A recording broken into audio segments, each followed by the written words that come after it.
এই light house পাহারা দিতে আপনাকে বছরে প্রায় 15 কোটি টাকা দেয়া হবে। চাকরিটা পেতে খুব ইচ্ছা করছে? আরও অফুরন্ত সুযোগ সুবিধা আছে। যেমন এখানে থাকবে না কোনো বস, আপনি সম্পূর্ণ একা। নিজের ইচ্ছা মতো ঘুমাতে পারবেন, মাছ ধরতে পারবেন, যা মন চায় তাই করতে পারবেন। আপনার কাজ থাকবে শুধুমাত্র দেখা যে এই লাইট হাউসের বাতিটা ঠিকঠাকভাবে জ্বলছে কিনা, কখনো বন্ধ হয়ে গেলে আবার অন করে দিবেন। ব্যাস এতটুকুই, আপনাকে আর কিছুই করতে হবে না। সারাদিন শুধু পায়ের উপরে পা তুলে ঘুমিয়ে থাকবেন। কিন্তু মজার ব্যাপার হলো, এত সুযোগ সুবিধা থাকার পরেও এটা পৃথিবীর মধ্যে সবচাইতে ভয়ঙ্করতম একটা কাজ। কারণ এই লাইট হাউস ঠিক একদম সমুদ্রের মাঝে স্থাপন করা হয়। এখানে থাকা অবস্থায় আপনি কারো সাথেই যোগাযোগ করতে পারবেন না। একাকিত্ব আপনাকে সবসময় ঘিরে থাকবে। আরো ভয়ঙ্কর ব্যাপার হলো, প্রায় সময়ই এখানে বেশ বড় বড় ঝড় হয়। সেই সব ঝড়ের তাণ্ডব এতটাই ভয়ঙ্কর হয় যে মাঝে মধ্যে সমুদ্রের পানি এসে টাওয়ারের উপরে উপচে পড়ে। এমনকি এই কাজে মৃত্যু পর্যন্ত হতে পারে। আরো কি কি মহাবিপদ এখানে ওত পেতে থাকে তা একটু পরেই জানতে পারবেন।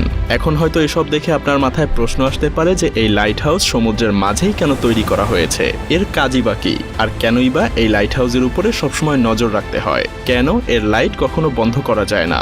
রহস্যময় এই লাইট হাউসের আদ্যপান্ত জানতে হলে আমাদেরকে কয়েক বছর পেছনে ফিরে যেতে হবে। তখন যাতায়াতের জন্য না ছিল কোনো গাড়ি, আর না ছিল অন্য কোনো যানবাহন বা আকাশপথ। তাই বিশাল লম্বা পথ পাড়ি দেওয়ার জন্য একমাত্র উপায় ছিল পানিপথ। সেই সময় ক্যাম্পেট মারিয়াস নামের একজন অসাধারণ নাবিক ছিলেন। তিনি অনেক প্রতিকূল অবস্থাতেও সমুদ্র পাড়ি দিতে পারার জন্য বেশ বিখ্যাত ছিলেন। তো একবার তিনি সমুদ্রের মাঝেই ঘুটঘুটে অন্ধকার একটা জায়গা পাড়ি দিচ্ছিলেন। ঠিক তখনই সমুদ্রের নিচে থাকা কিছু পাথরের সাথে জাহাজের ধাক্কা লাগে। সেই সময় জাহাজগুলো তৈরি করা হতো কাঠ দিয়ে, যার কারণে জাহাজের নিচে খুব সহজেই ফাটল ধরে যায়, আর পানি ঢুকে বেশ ক্ষয়ক্ষতিরও শিকার হয় জাহাজটা।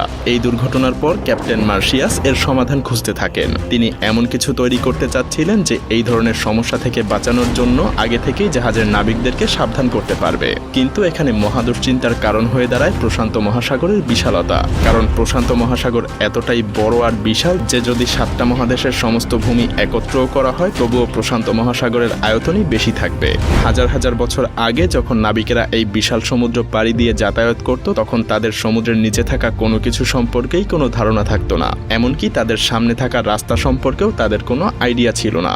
সেই সময়ে পথ নির্দেশের জন্য কোনো রকম প্রযুক্তি তো ছিলই না, যেটা তাদেরকে রাস্তা চিনতে সাহায্য করতে পারত। মূলত সেই সময় নাবিকদের সমুদ্র পাড়ি দেওয়ার জন্য সূর্যের দিকে কিংবা চাঁদ তারার উপরেই নির্ভর করে চলতে হতো।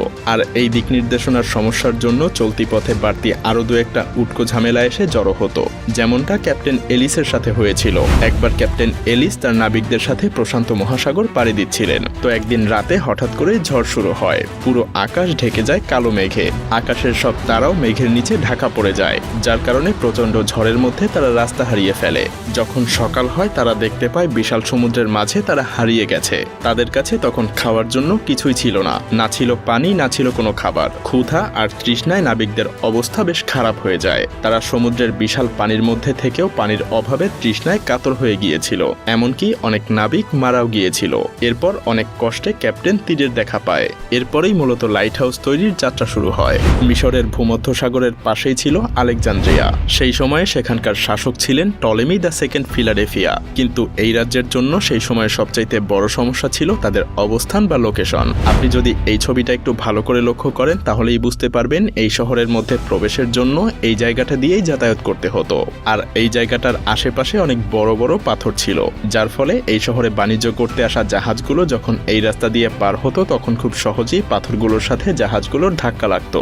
আর এর ফলে কখনো কখনো এসব জাহাজগুলো ডুবে যেত কিংবা বড় ধরনের কোনো ক্ষয়ক্ষতির সম্মুখীন হতো। তাই দিন দিন এই রাজ্যে বাণিজ্যিক জাহাজ কমে যাওয়ার কারণে অর্থনৈতিক দিক দিয়ে বেশ পিছিয়ে পড়তে থাকে। টলেমি তখন তার রাজ্যকে রক্ষা করার জন্য সেই সময়ের সবচাইতে বিখ্যাত আর্কিটেক্ট সস্ট্রাসাস অফ সিনিডাসের কাছে ছুটে যান। তার কাছে এই সমস্যা থেকে মুক্তির জন্য প্রার্থনা করেন। দুইজন মিলে তখন একটা আইডিয়া বের করেন। পানির উপরে তারা এমন এক দুর্গ গড়ে তুলবেন যার উপরে থাকা আলোকরশ্মি সমুদ্রে থাকা জাহাজগুলোকে গাইড করবে। সেই সাথে এটা পানির নিচে থাকা পাথরের ব্যাপারেও আগে থেকেই সাবধান করতে থাকবে।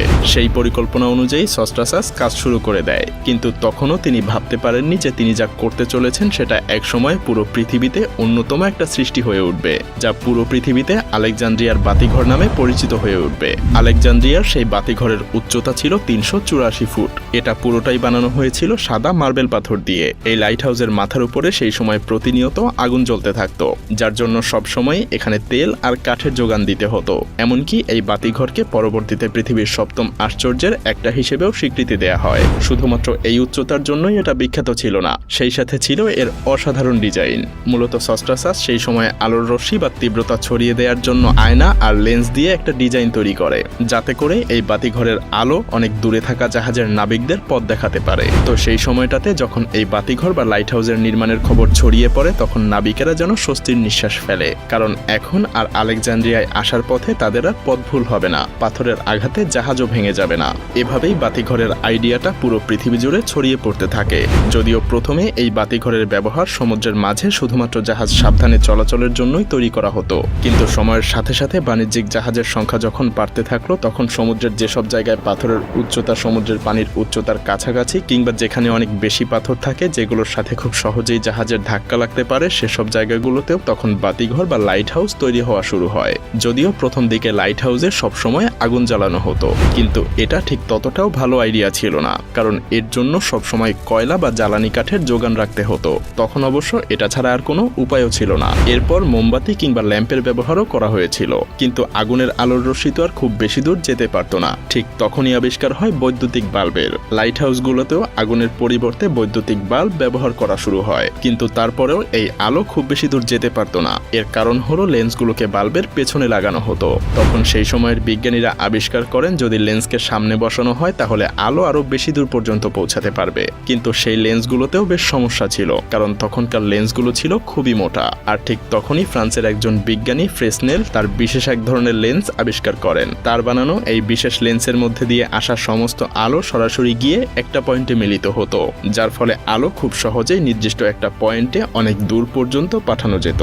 বর্তমান সময়ে প্রায় সব লাইট হাউসেই ফ্রেসনেলের সেই লেন্স ব্যবহার করা হয়। লেন্সের এই আবিষ্কার লাইট হাউসকে এক নতুন রূপ দিয়েছিল, যে কারণে এখনও সমুদ্রের বুকে জাহাজগুলো নিরাপদে যাতায়াত করতে পারে। কি লাইট হাউসের ভয়ঙ্কর এই দিকগুলো জানার পরে আপনার বুকের ধুকধুকানি আরো বেড়ে গিয়েছে? হ্যাঁ, আর এজন্যই কোনো স্বাভাবিক মানুষকে এত পারিশ্রমিক দেওয়ার পরেও নির্জন এই লাইট হাউসে থাকতে চায় না, কারণ কেউ কখনোই নিজেকে এই ভয়ঙ্কর এবং নির্জনতার মাঝে হারাতে চায় না।